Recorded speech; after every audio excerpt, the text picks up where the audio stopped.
This is how easy it is to withdraw funds from Binance to your bank account. First, log into your Binance account through the app or website. Make sure you've completely identified verification or KYC, as this is required for fiat withdrawals. If your money is in crypto like Bitcoin or Ethereum, you'll need to convert it into fiat currency such as USD, Europe, or GBP before you can withdraw. To do this, go to the trade section, choose convert and swap your crypto to fiat. Once you have fiat in your fiat and spot wallet, go to your wallet tab, then click fiat and spot.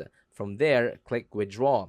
Select fiat as your withdrawal type, choose your currency like for example USD or Euro, and then pick your preferred withdrawal method. This could be a bank transfer, SEPA, SWIFT, or local payment method depending on your country. Next, enter the amount you want to withdraw and provide your bank account details. Make sure everything is accurate to avoid any delays. Review the transaction details, including any fees, then confirm the withdrawal. Binance may require you to complete a 2FA verification step before processing the request. After that, your withdrawal will be processed.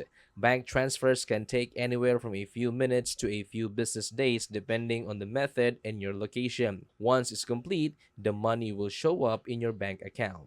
And that's it. Your funds are now on their way from Binance to your bank account.